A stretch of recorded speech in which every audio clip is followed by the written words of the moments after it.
Time has gone 8 minutes after 6 o'clock, and it's a very good evening to you. Welcome to it. This is our special broadcast, and it's brought to you courtesy of Government Communication and Information System, the GCIS, together with the Department of Justice and Constitutional Development.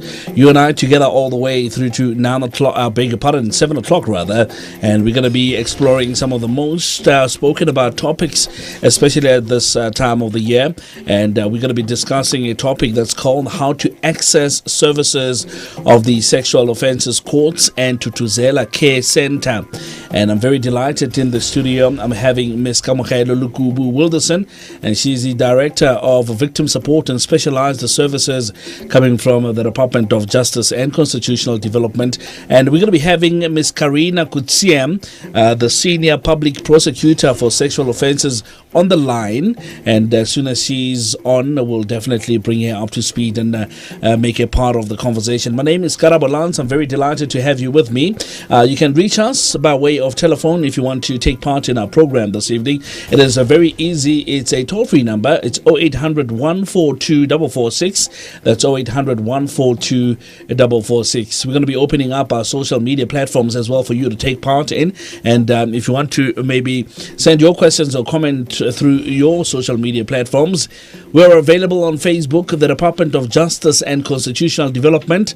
On Twitter, it's at DOJ&CD _ZA, at DOJ&CD _ZA on Twitter. And that's where you can get us. Join us. Hashtag Let's Talk Justice. Conversation is on from now on up until 5 minutes past 7 o'clock. O ka bolela ka leleme le leng le leng le leng gore o ka kgona go bolela ka lona ga ile gore mohlomongwe o ka nyaka go bolela with in any of the Sesotho languages. You're more than welcome to do that.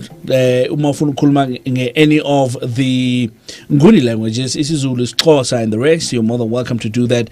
Any of the 11 official languages, nawe ungaba ingle yalo hlelo lethu namhlanje. 0800 142 446. Let me know waste any further time.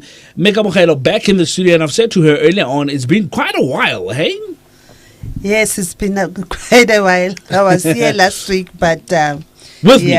Quite a while with me. With you, right. Quite a while with you. Yeah. So, but I've been with community radio stations through this program. Yeah, I was temporarily fired by Linda last week.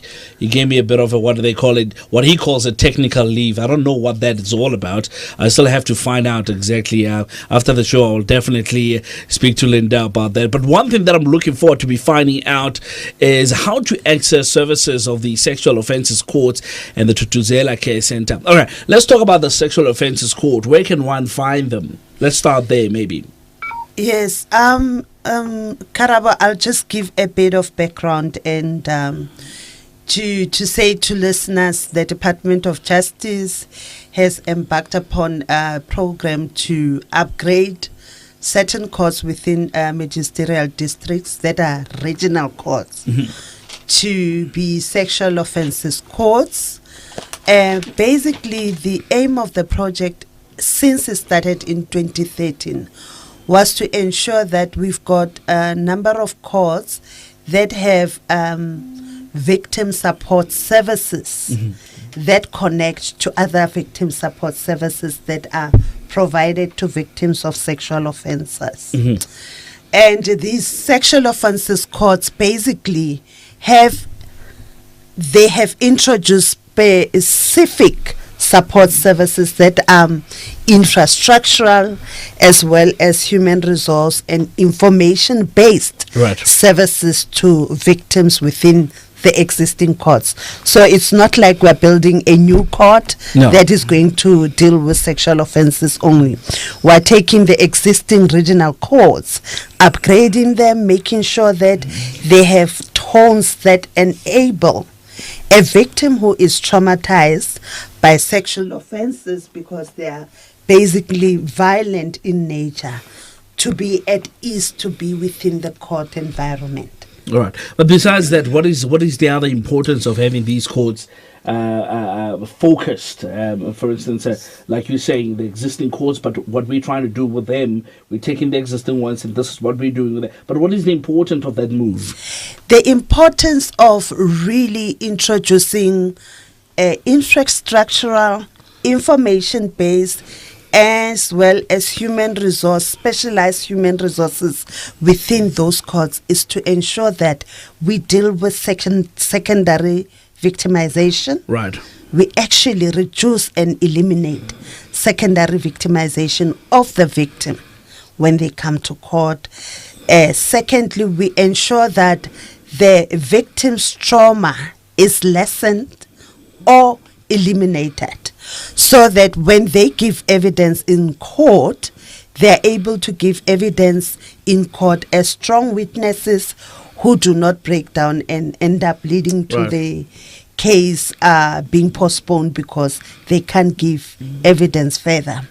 And the third thing is that we're trying to make as far as possible the court case cycle time, the time it takes to hear the rape case or a sexual offense case within the court to be shortened. Because the more stronger the witness is, they'll be able to give their evidence within a short period of time, and therefore help the court to fast track the period within which they finalize the case. So those are the three main aims or objectives of us having these courts. If I have to tell you about the changes that we have brought, if a victim comes to court, and it's an experience of all victims that come to court, it's a foreign environment. Of course, yeah. It's a cold environment. It's a very formalistic environment. It has a lot of people. For justice to take place, you've got a lot of role players. You've got a judge, you've got a prosecutor, you've got an attorney for the accused. You have clerks of the court who work in the court to make sure that the evidence as it's recorded is properly recorded. You've got the interpreter. So as you come there, you need to be kind of familiarized with who is doing what, so that you're not perplexed and kind of, if you're giving evidence, thrown off as to what are you supposed to say to who. So the information support that we provide is provided in the form of either pamphlets that you will receive in the waiting areas that are provided within the courts, or the National Prosecuting Authority, through their court preparations officials, will prepare you to make you familiar with the court process and the various roles of the various role players who are there. Because if you don't understand the process, last week I was saying that a court is like a tennis match. You almost see people going left and right, left and right. And for you to be a credible witness, you need to have your wit throughout the course. You need to be able to remember what you said a few seconds ago, so that there's consistency in your evidence, because justice lies in how credible is this evidence that we're having. Does it stick against the accused? And boy, if you've got a traumatized witness or a witness who does not really understand the rules, it's very easy that can be a discredited. A person might not be found guilty on a technicality because for a split of a second you said something different from what you said before, and it makes your evidence incredible, or unreliable. So we try as much as possible to bring the victim to a point where they are familiar with what is done in court, whose role, how the court process is going to go, and how they should respond. Like, if you know that you cannot remember, a particular fact, you are allowed. You need to know that I cannot remember. You need to tell the court that I cannot remember, but say what you know. So those issues are pretty critical to sexual offences, precisely because the victims are traumatized and probably they are up to really breaking down, either in terms of their memory or in terms of their emotions during the court case. Right, 0800 142 446.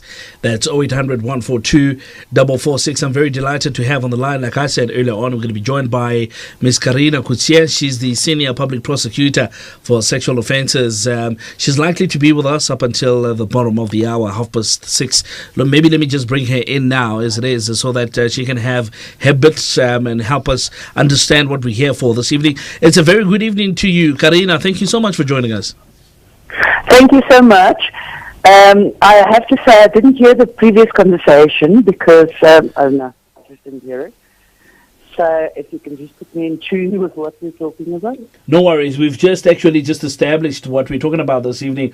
Of course, the access to services of the Sexual Offences Courts and the Thuthuzela Care Centre. That's the main discussion for this evening. But where I would like you to come in, Carina, is maybe just paint a picture of us of the trauma. How does trauma play a role? I mean, Kamogelo has just touched a little bit on it, but as a prosecutor, how does trauma play a role in terms of a victim's success in being in court? Actually, trauma plays an immense role. And if trauma is not contained before the witness testifies, the witness would not be a very good witness. Mm-hmm. In fact, trauma, it plays an immense role, even in character. Right. A witness can come across as a completely different person to what they were before they experienced trauma. And that goes for male and female. Right.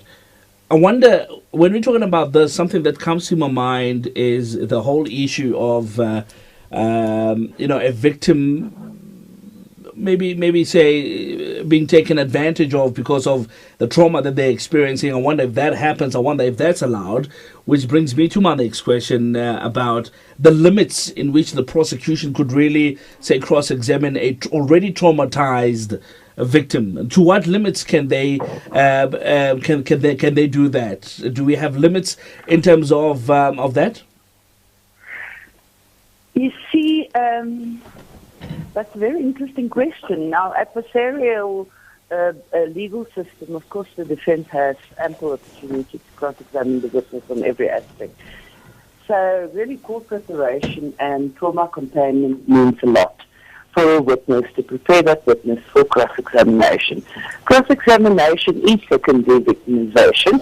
I mean, in our legal system, you have to, unfortunately, or fortunately, allow it, because what we do want is we do want guilty people to go to prison and not guilty people to walk free. Mm-hmm. So, unfortunately, I mean, that's part of the legal process. There's nothing you can do about it. And it's definitely not a rewarding experience for a witness, or for the victims as such. But though I have had victims telling me that the whole court process and being able to face the perpetrator and tell the perpetrator he has done wrong, and that they know, the victim knows the perpetrator has done wrong, is very healing for them. And I know people that didn't go through that process, though it is secondary victimization. You can't deny that. It's an awful process for a victim to go through cross-examination, but it is, to some extent, healing. Being able to face the perpetrator and tell the perpetrator, I know that you have done wrong to me. You and I know you have done wrong. 0800 142 446. That's 0800 142 446. It's gone 22 minutes after 6 o'clock. Welcome to it. If you've just joined us, the name is Karabolans Stolana Saba Pedil Matebele Tabalawalo Namu Chumbialono. Rabela Moka Oka Whicha Tusho Wanga or Mtomwe on victimia sexual offences or Mtomwa by Longoro Bachos Sabeloba Katiwa sexual offences in its variety. Tusho Okai Kra Wang Okai Kai Kemang. We're going to be talking about the sexual offences courts as well as the Thuthuzela care centers. The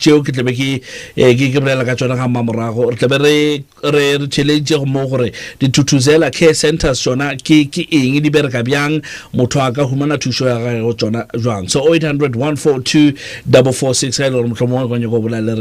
Let's talk about the There was a movie, Carina, that I saw, and somebody might be laughing at me and say, well, that we're talking about reality and we're not talking about movies. But it was something that was very interesting that one character said on that movie, and he said, it is not what you say or it's not what you know, it's what you can prove.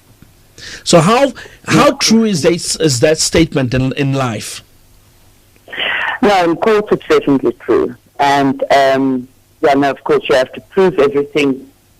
Hello? Yes, I'm listening. You have to prove everything that you allege. So that is the way that our legal system works. But yes, a proof can be found. Proof can be found. All right. And proof can be in direct evidence. In the victim's evidence is proof, of course.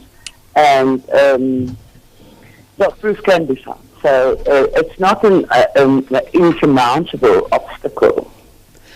Is there a so-called unacceptable evidence in court? Do we have anything like that? Well, we have inadmissible evidence. So if something is irrelevant, it would be inadmissible.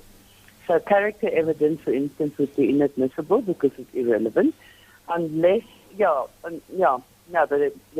So we do have evidence that is irrelevant and therefore inadmissible. Right. All right, we're going to be opening up the telephone lines now quickly, and let's hear what the listeners have got to say. There's just an immense amount of questions that I still need to cover in terms of getting ourselves exposed to the sexual offences courts as well as the Thuthuzela care centres. We're going to be finding a little bit more about that. But let's take a caller quickly on the line. Here's Patco calling all the way from Eliwell North, listening via Takalani Community Radio. Good evening to you, Patco. Goedemiddag, meneer. Hoe gaat dit? Dat gaat rechtelijk baie goed, meneer. En wat met die? Ja, is goed ook bij mij kan mee, broer, maar ik wist te veel nog. Mijn borst is ook niet recht nog. Je borst is niet recht. Ik wonder wat je nog gedaan hebt. Die wind is kwijt gewaaid, die naar Wiegie zo nog. Deze kom nog ik wist te veel. Alright. Ik vol ben aan mijn borst. Yeah, you utaba strong. I don't know how to say that in Afrikaans. Yes, I'm strong, yes. Yes, I'm strong, yeah, the sterk, yes, yeah, there we go. There we go, yeah. The beauty of South Africa. Ik ben met Kamogelo, met Carina Coetzee. Okay, kom we zo aan elkaar, né? Yeah. Kibata, okay, ik jullie weten man, we waren NPA met Carina. Ja. Met Carina, ik wil maar even nog. Ons heeft die Thuthuzela care center. Hier bij die plek waar we liggen. Mijn vraag is er nog. Als jullie zeker nog, die mensen wat daar is, de Thuthuzela care center, er is dan nog safe. Want een van die daar, die personen wat die personen zeer gemaakt hebben. Ik ga meteen voor kan springen van nog, die mensen wat altijd die securiteit nog kijken. Aan de tijd nog, alleen lopen en zeggen, oké, kom ik gaan bij die winkel. Dat mag iets gaan kopen. Die personen gaan één nog. Die verkracht je die personen. Als die tijd terugkomt, die personen is niet meer weer daar. Dat is mijn eerste vraag. En dan, elandelaar, ja man, met Kamogelo. Oké. Kamogelo. Die wat zou zeggen, hoor, hoe die sexual offenses, offenses talang. Die wat zou zeggen, hij moet toch, oké, kiboni, ndabiseni ula ditwa ke phadko after mo ditile and then ute motho e mongwe a boneng a re motšhena a ke batse nna o ntsha bopaki a ebe le atsa o yena le batho ba molao a ke batse nix ga ona nix nkopanya le ntwena o fumana gore ntwena ile ya tsela o di villages a etsa itse ka mane ba dule ba le kaofela ke bontate ba ngwana a ile ya ba victim o tloa mono o fumana gore ba ya mane o di kgosi ba bolele gore oh re buile ntwena a re batho mapolisa a kene e tla nyenyefatsa hlo ya lelapa lane kapo lelapa lane and then alright ke a tshepa ke tsona tse pedi obaneng ye ya motho sa batlo letsa ka evidence ke ile ka e butsa le yona ke tsona fela ntataka. Thank you so much, Patco. Ndiyabulela tata. Dankie baya. There we go, 27 minutes after 6 o'clock. Let's take another caller quickly before we answer those questions. And coming from KZN, listening via Tutuga Community Radio. Thank you so much to the guys, Bosimo. They're doing an absolutely amazing job. Here's Usismoneni Masigo. Sismoneni? Yebo, sanibona njani? Siyaphila kunjani ma?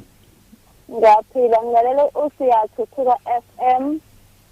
Owami umbuzo ngicela ukubuza ukuthi kuyakwenzeka mhlawumbe khona ingane yayireshiwe then kwaba khona i-case yabakhona then i-case ibuye kwesikhathi kuthiwe idokotela alibonakala i-case igcina iphele kanjalo ukuthi umthetho odlala Your call has been placed on hold. Please wait. Okay. Ngizocela uphinde lo mbuzo wakho mama. Ukuthi uma ngabe mhlawumbe ufake i-case ye-rape yengane kwesinye isikhathi uthole ukuthi i-rape i-case leyo igcina iphele kanjalo kuthiwa idokotela alibonakali ukuthi suke sekwenzeke njani ngoba mhlawumbe uthole ukuthi lo muntu omukade egabene naye mhlawumbe unabantu awu-connection ngaphakathi uthole ukuthi idokotela kuthiwa alikho egcine iqala liphele kanjalo. Okay. Ngiyabonga ma. Ngiyabonga sizawuphendula umbuzo wakho sisiboneni coming all the way from listening via Thuthuzela Community Radio rather. And here's George, our last caller in this batch of calls. Let's take the last one. George calling from Atteridgeville. Good evening to you, George. Evening, Karabo. Good evening, Kamogelo, Carina. Two questions. The process the process report sexual assault and also do you have any maybe like a child-friendly sexual offences through your courts? Thank you so much, Brother George, all the way from Atteridgeville. Really appreciate it. That's the two questions from him. So 0800-142-446. We also are available on the on the Twitter as well. It is DOJ_ZA. That's at DOJ_ZA. On Facebook is the Department of Justice and Constitutional Development. Carina, I know you gotta go. Let me ask you one last or two more questions quickly. We've had a caller wanting to find out how can safety be ensured to those people that are in the Thuthuzela Thuthuzela care centers rather. Carina, you can answer that. Maybe you can answer that as well if you want to jump in there. Carina? Hello. Thuthuzela care centers are actually one-stop care centers. Mm-hmm. So in other words, you can access medical assistance, you can access your ARVs, you can access your, prophylaxis, maybe not ARVs, but prophylaxis. You can access your whatever you need. And you get referrals of the cost from there to trauma containment, depending on how much your trauma is for your family as well as yourself. So, but then again, it depends. And then, of course, the Thuthuzela Care Centre would also give you the opportunity to open a police docket. And then, of course, it depends on the police to arrest. So, under certain circumstances, the police don't arrest immediately because they don't know who the perpetrator is. So, yes, it can be on occasion where the perpetrator would be seen by the victim. Mm. But depending on who the victim is, the perpetrator would get bail in the interest of justice or not. So, I mean, it's usually intellectual, legal questions that needs to be answered and it needs to be argued in lengthy heads of argument. But yes, those are valid questions, but the fact still remains that the Thuthuzela Care Centres can't affect arrest or take someone off the street. The fact is that depends on the police. And maybe the last one, and I know Meglabin, you want to jump in there, but just hang tight. I'm going to come to you now. I just want to release Carina quickly. The last one to you, Carina. As far as witnesses are concerned, we've heard witnesses who are saying, listen, I don't want to be part of, I know I was there, I know I saw everything, but I don't want to be part of this. Please don't call me to court. How far can we go to make sure those people give their account to our witnesses in terms of subpoenas and all of that? How does it work? Can we force somebody to give evidence in court? Yes, of course. We've got Section 205 in the Criminal Procedure Act, where you can get oral evidence from someone, documentary evidence, cell phone evidence, anything. And I mean, that's how we summons court bank documents, we summons cell phone records in terms of 205, but you can also summon someone to give oral evidence in front of a magistrate that can be recorded, that has been witnessed, and they do face certain repercussions if they don't attend. So yes, we can force it. We should use it more often because I think that's a very, very, that really makes crime flourish by the fact that people tend to just look away and ignore the fact that they need to be witnesses in court. But yes, there is a way, as I say, through Section 205 in the Criminal Procedure Act to force them to. Carina Coetzee, Senior Public Prosecutor, coming from for sexual offences, and we're glad that you've spent some time with us, Carina. Let me let you go. I know that you were to give us 15 minutes, but thank you so much for joining us. I really appreciate it. Enjoy the rest of your evening. Thank you so much for having me. Bye-bye. All right, cheers. That's Carina Coetzee. All right. I think we need to go back to the question that Patco asked around security. How secure are the Thuthuzela care centers? The Thuthuzela care centers are established within our health establishments, within hospitals. Right. And they are one-stop centers where you will find a policeman, or the coordinator will ensure that for a statement to be provided, the policeman is called to take the statement, or the FCS investigating officer connected to the Thuthuzela Care Center is someone to take evidence. A health practitioner will come and take the necessary evidence for forensic evidence sake. Also physical evidence. Yes. Right. And then you've got a coordinator or the case manager. So you've got all these service providers providing services at a single center. So that's the beauty of the Thuthuzela care centers. And we've got about 55 of them at the present moment. We are progressively, together with other role players, establishing them so that the victim does not go to the police. After the police goes 30 minutes or sometime goes to health, and then from there goes to social services. We ensure that in that one moment that you come for services, you get everything. You get as much as possible, including crisis counseling. How secure are they? Because they are within a government facility, a hospital. So they are security they're not, personnel. You can't find them outside. We don't have any of them outside a hospital we don't setting. have an official Thuthuzela care center outside of a hospital's facility because it's a service provided by the criminal justice system, and the infrastructure is placed within hospitals precisely because or health facilities, because they are mostly nearest to. They are there in most communities. Sexual offences, in the same vein, are not available in all the courts in South Africa, but they're being progressively established in particular areas. And we have started by looking at areas with a high rate or high volumes of sexual offences to ensure that as we progressively establish them, at least where there's crisis, we have covered. And the second thing, the nature of a sexual offense is such that you will find infrastructure that is helpful for the victim. What is that infrastructure? You would find that we have a child waiting room, an adult waiting room, we've got a testifying waiting room, which separates, in most cases, it's not in all courts because some of our infrastructure is so old that we cannot modify it, but we try to cluster all these services within one area so that when the victim comes from a prosecutor's office or comes to see the court preparations officer, they are going to a facility next to the court that they will be using.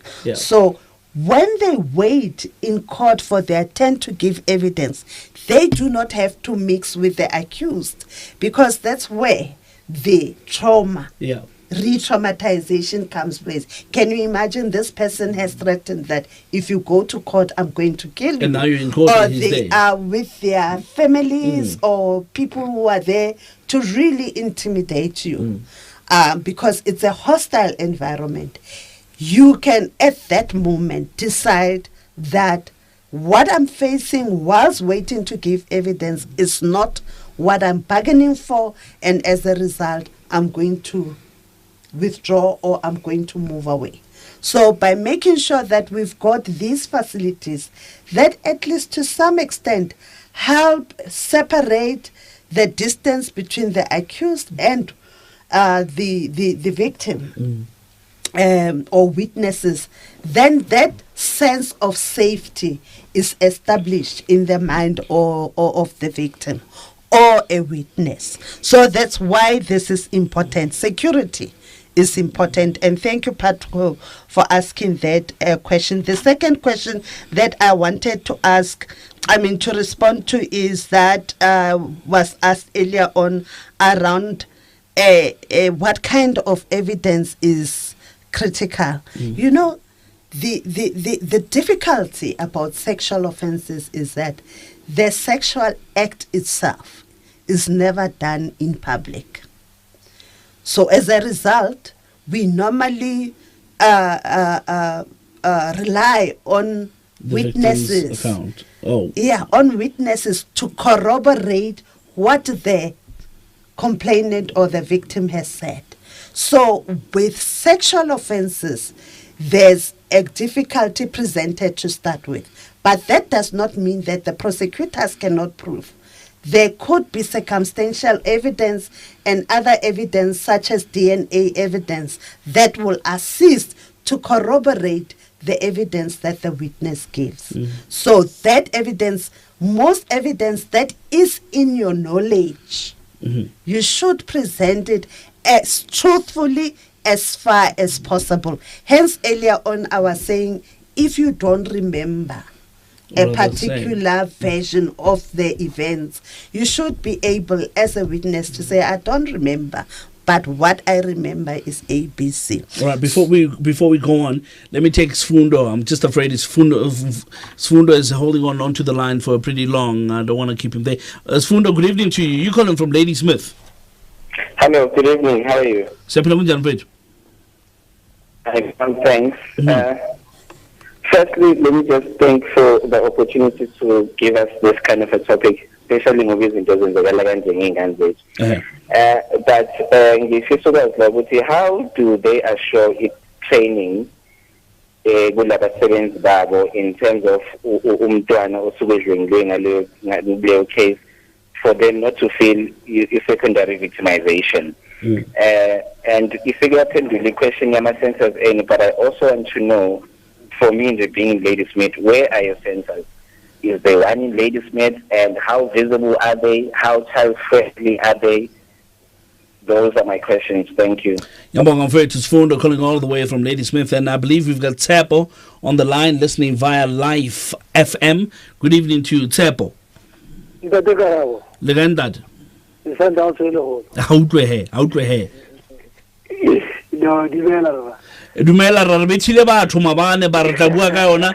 talk about it at the end of the show. What is your question? Okay. I heard Tepo. Tepo.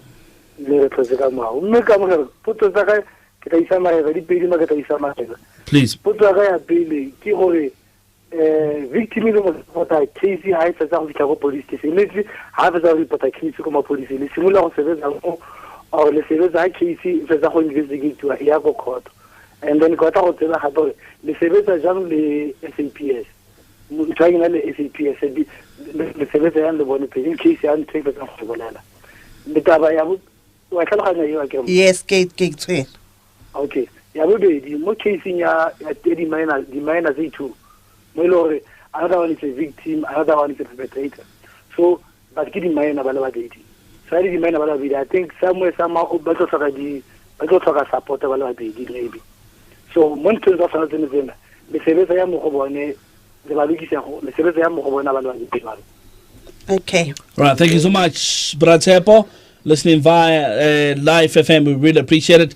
18 minutes before 7 o'clock, 0800 142 446, 0800 142 446. Baba Marwadi Stone on the other side of the studio. Not a bizarre, you know, these people.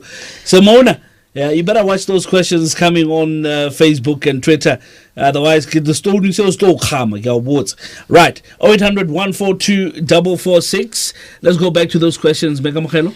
The two questions are asked around children, whether the facilities are child friendly, Right. and what do we do to ensure that a child can give evidence within the court. The third one is what happens in the instance where both the victim and the perpetrator are minors. I'll answer them as such. When you go and report a case at SAPS, the specialized forensic social workers who are appointed basically to help investigating officers within family violence, child protection, and sexual offences investigation unit. They're specialized police investigators to get evidence from a child. So you will not find the investigator ordinarily interviewing the child. And let me say, this is a desirable case, but we do not have sufficient forensic social workers to cover all the police stations, but they try as far as possible that in cases that involve children, a forensic social worker works hand in hand with an investigating officer. Then when you come into the sexual offences courts, there are child-friendly facilities. The first one, we try to make our waiting facilities child-friendly so that a child, when they're in court, they don't get anxious. They're able to do what a child does when they're sitting and playing and fooling around. So as far as possible, we'll have books, we'll make the waiting area to have colors that are child-friendly, we'll make toys available, we'll have, in some courts, they even make chalkboards because children like writing. They should be able on the to walls. write, but you know that this is a wall that you can go and write on. So it's important that the child comes into the court as a child and lives as a child, not as a traumatized person. Right. Then the third issue is that over and above that, when they are in court, now when it's time to provide evidence, children do not talk the same language as adults. On top of that, there's court language and ordinary language. So it's important when the child is asked questions from a legalistic language that there is somebody who can explain this foreign language to a child in a child language. And there's a person who will be able to take the language of a child and interpret it back into the court language. Would that be an interpreter? That is the, yes, it's we provide human resource, a specialized person who knows how to understand, who understands child language and will be able to say, okay, what you have said is that tonono ya papa is papa pile tonono ya hai. How do tonono? What do you mean? Utlanka maybe an anatomical doll and give it to the child and say, this is papa, this is where. Now what is tonono? And you know that language that she uses will be demonstrated by the intermediary. And at that time, the other facility that we have will be a CCTV. And as the child demonstrates what he or she means, then the court is able to get the evidence directly. If we don't have the intermediary, you stand a chance of the child being on the witness stand over a long period of time getting exhausted and frustrated. And it is, in most often, children are very vocal. They'll just tell you, I'm tired of you asking me the same question 100 times. I'm no longer giving evidence. And when they clamp down, they close. If the child says, I'm no longer going to respond, there's nothing that anybody can do. So with an intermediary, it mediates the length of time of questions, because they'll be able to explain what the child says in a language that the court can understand. And remember, sometimes some of the role players, the judge might not be a judge who understands the child language. So the intermediary would also be kind of understanding the one of the 12 languages or even the foreign languages, and is able to kind of relay. They don't interpret, they relay the child's evidence. The interpreter still stands there to interpret if it is necessary. Then we also have physical resources. I talked to closed circuit CCTV system. While we have these, we have a resource called a testifying room. If a child is giving evidence and they are so traumatized, they don't want to see the perpetrator, then we're able to keep them in the testifying room, and they don't have to, at any point in time when they're in court, to go to court to face the person, the perpetrator. So when the child comes in, we put her at ease. We also even indicate that this space is protected, there's security. We even demonstrate that we are now looking to ensure that this person is not going to come in. This person is not going to come in. So we use those methods to make sure that there is security, the child is at ease, and the child does not have to go into court to identify the perpetrator or to be in contact. That's with the child, though. But I wonder, and before we go to Maritzburg, where Mark is waiting for us, we'll take Mark now in a short bit. But I wonder, the CCTV system, can it also be used for adults as well, of course? Yes, it can. In terms of the Criminal Procedure Act, they are allowed to. If the victim is so traumatized by the sexual offense that they have been assessed not to be able to feel safe, then an application will be made for her to give evidence via the testifying room. Right. But it's a special arrangement that has to be made, and the judge makes a decision that yes, in this case, we can allow the victim to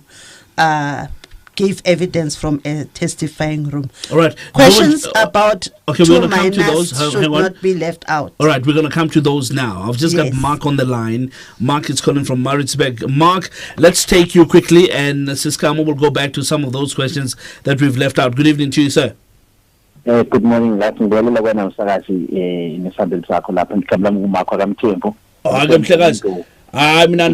Andazi by morning. Mhlawumbe ngive wena uthi good morning manje I'm confused ke andlalanga mhlawumbe ndiyabulela mhlekazi. Ngilalele kumgungundlovu 107.6 FM, the sound of choice of KZN Capital. Okay. Engifuna ukwazi mina ukuthi lezi indawo lezi ama-Thuthuzela centers uhulumeni kupha kwenzayo ukuthi kube khona ukuphepha khona, ngoba sekaningi sibuka izehlakalo zivela ku-TV ezenzeka eThekwini. Abantu laphana kuthatha abantu abakulama center bagadiswe emageyithini, umuntu obegula agadiswe. Okunye kuvela izolo ukuthi la endabeni abanye badliswa ukudla osekonakele, oseku-off lezi indawo bayasetshenziswa labantu. Ikupha kwenza ukuthi kube khona abasebenzi aba-professional abaqashwe uhulumeni bebona abasebenza kulama Thuthuzela centers ukuze kube khona ukuphepha. Abantu bayadlwengula kulama center. Ukuphepha kungakanani khona, kunakekela kangakanani masithatha indini ethi sisa kulezi ndawo. Ngiyabonga kakhulu. Ngiyabonga mfethu, ngiyabonga ukuthi nawe uke wasifonela 0800-142-446. Masikhulume noTebogo calling all the way from Riverside. Good evening to Tebogo Dumela. Dumela Karabo, and to your guest. No, I want to first just congratulate the Department of Justice and Constitutional Development for these informative programs that are broadcasted on community radio, because these are the stations that really reach the most of the disadvantaged communities. Absolutely. that are in rural areas most of the time. My question, and in appreciating the messaging on community radio, is over and above these campaigns, for example, that we are now broadcasting, what else does the department do to ensure that more people know about these Thuthuzela centers and the sexual offences courts? Because more often we are accused as a country of having good policies, but the majority of the citizenry does not necessarily know about good laws, policies, and such establishments like the Thuthuzela centers, where they can always go to seek for help and seek legal advice to ensure that their rights are not trampled upon. All right, thank you so much, Debo Hall, listening via Riverside Radio. Really appreciate it. We're going to take Thabo as the last one. Thabo, let's take Thabo quickly from Zebediela. Good evening to Thabo. Tibos? Legaina. Mushito Cholapi. Akago to say, like, Thabo comes to Zebediela, to Zebediela FM. Aram. A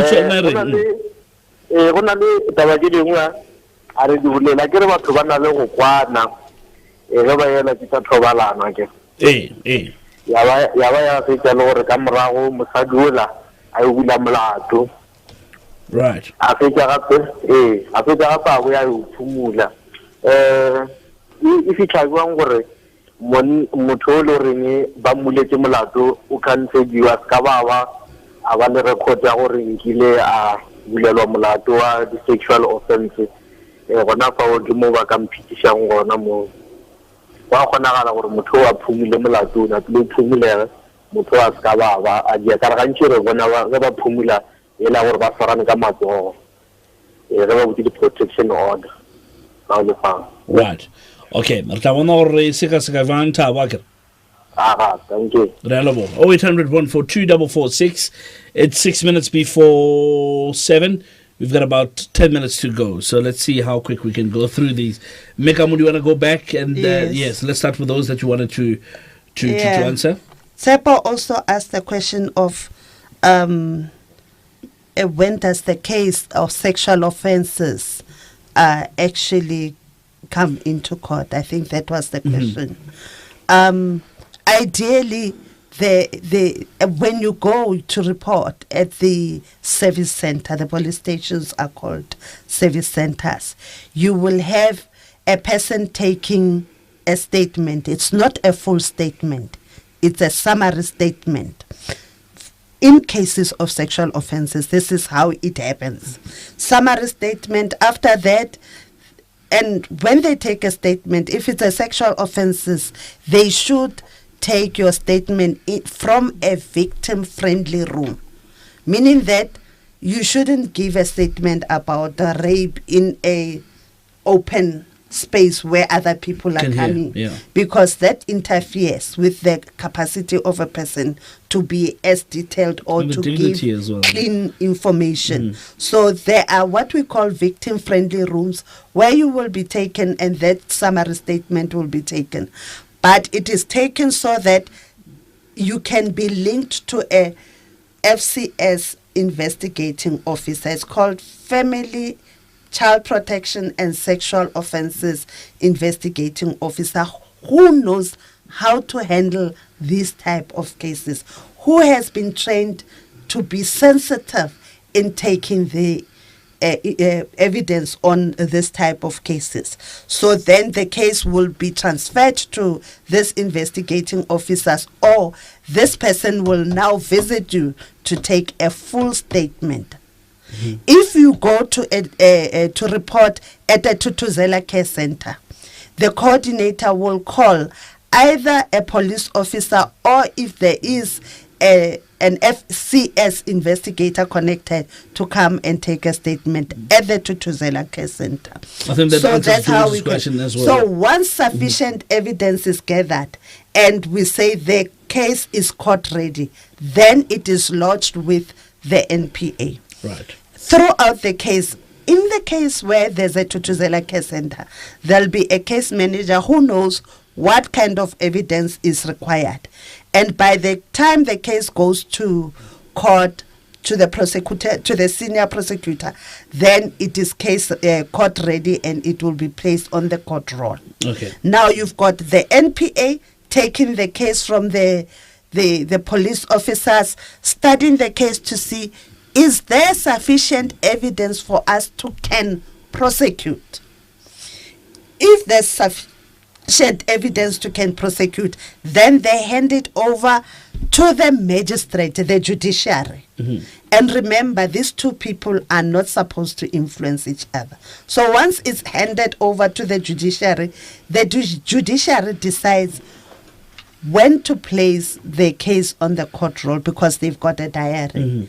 Because they're the ones who have to decide which magistrate is going to sit in this case.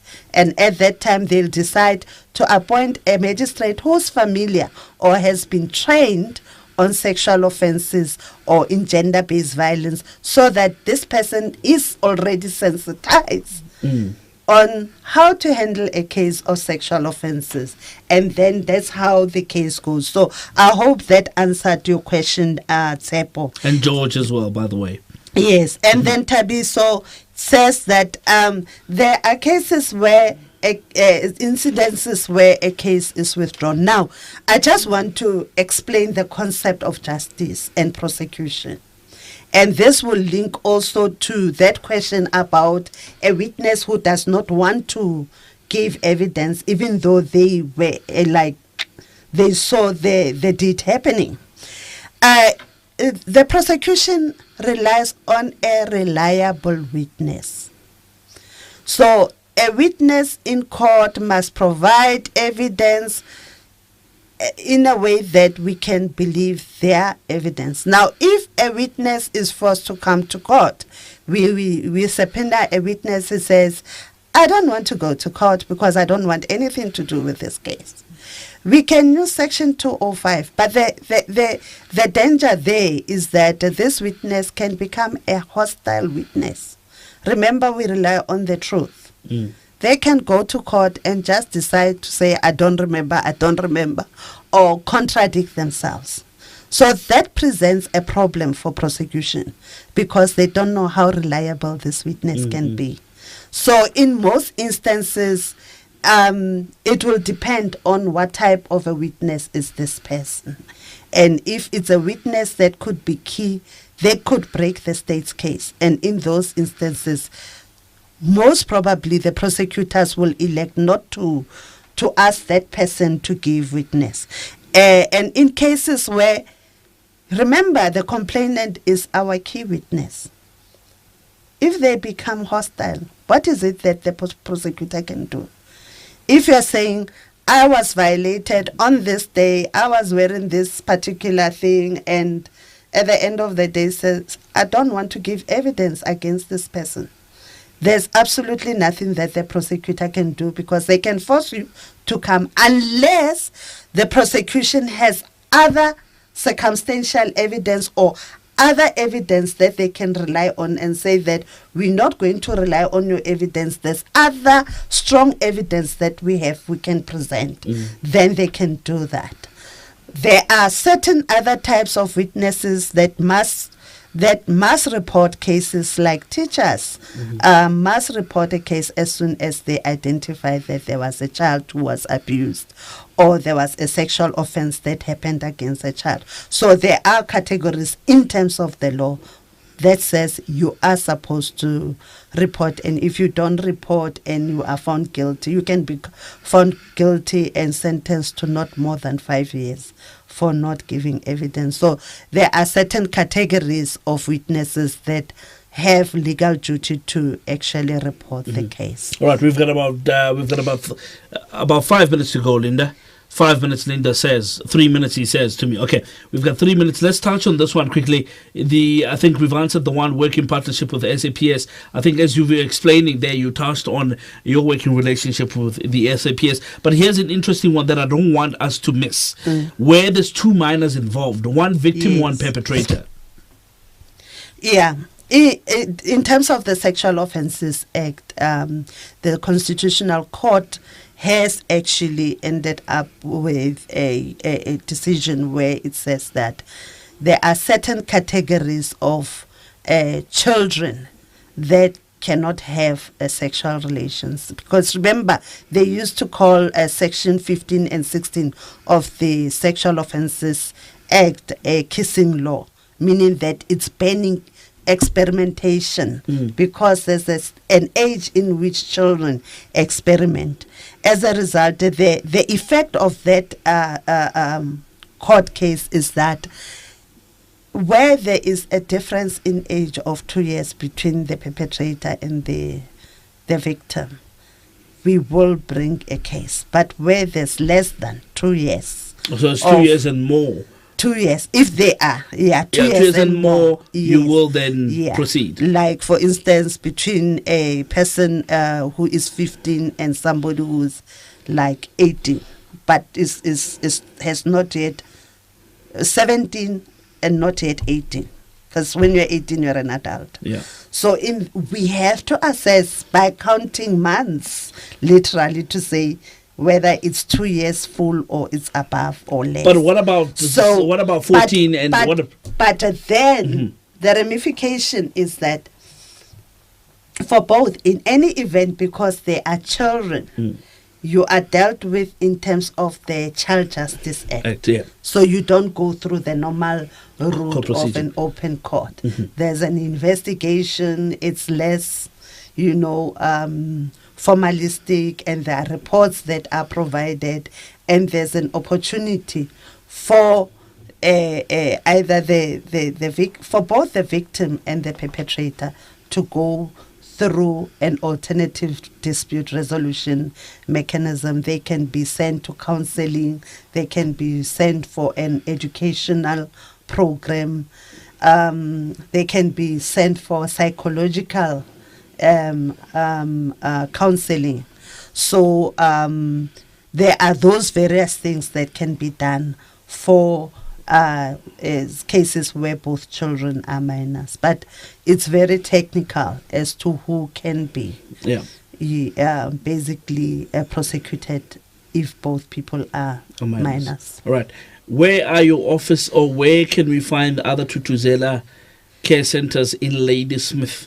Do you have ones that are coming to mind, or can we refer them to? Unfortunately, I don't have off the top of my head, but I think the caller should go through to the NPA website. He will find. The caller can definitely go through to the DOJ website. They will find where the sexual offences courts are. But remember, you can't choose what court you go to. You go to a court in terms of jurisdictional laws. So you will be referred to a court that might not have a sexual offences court. But you can report anyway. The case will be heard. You can report anyway, at any subs. But the case will be heard in a court, and it might just not be a sexual offences court. I see. Because it has not been upgraded. Right. With those facilities that I talked about. But in cases that involve children, as far as possible, arrangements are made to actually make sure that testifying rooms and CCTV services are made available for cases involving children. Right. Just the last one, just awareness, radio programs being part of it. Is there any other way that you are bringing awareness of these sexual offences courts and the Thuthuzela care centres?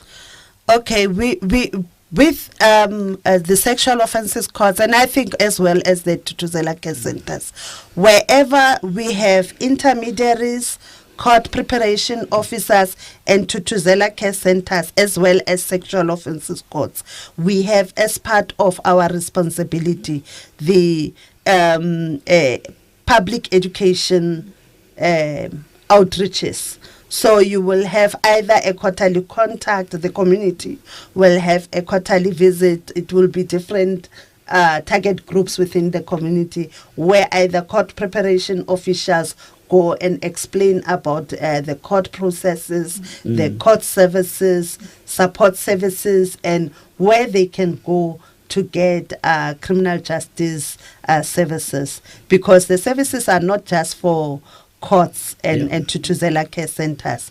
It's a chain of services, starting from police, going to social workers, going to health centers, and we are a little bit at the tail end of the spectrum. But people need to know where they can go and what facilities are there, because there's much more just than TCCs and sexual offences courts and victim-friendly rooms. The Social Development Department provides what they call Kuseleka care centers. And whilst they are not specializing in sexual offences, they do provide sensitized services and provide one-stop center. They far as possible operate almost like TCCs. And TCCs are almost reporting centers. People don't stay there.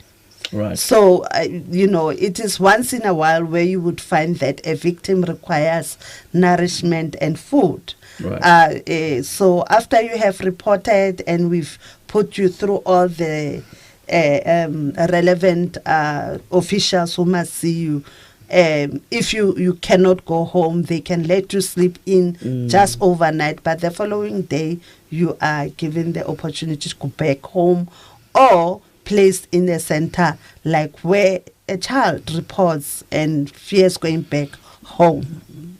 All right. It has gone 9 minutes after 7 o'clock. I think this is where we're going to have to leave it for today. Thank you so much to all the callers who've called in. And we'd like to apologize to those callers who are unable to go through. I've been told the lines were flashing non-stop. We really appreciate that. Now, tomorrow in Paarl, there's going to be an event that's taking place there. The 9th of August, we're commemorating Women's Month, and President Cyril Ramaphosa will deliver a keynote address. That's happening at the Cape Peninsula.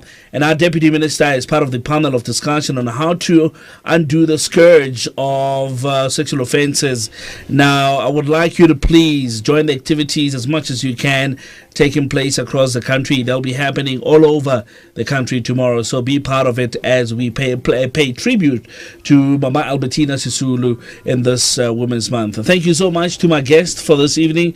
Give me Kamogelo Lekubu-Wilderson. She's the Director of Victim Support and Specialized Services coming from the Department of Justice and Constitutional Development. And earlier we had Ms. Carina, who's the Senior Public Prosecutor for Sexual Offences, joining us. So really appreciate it. Thank you so much for your time. Thanks a lot, Karabo. 1 hour is not enough, eh? Not for me. Or not for sexual offences questions. Don't worry about it. We'll certainly make time for more in the future. We'll discuss it with our colleagues from the DOJ&CD. Thank you so much to Lennox Class.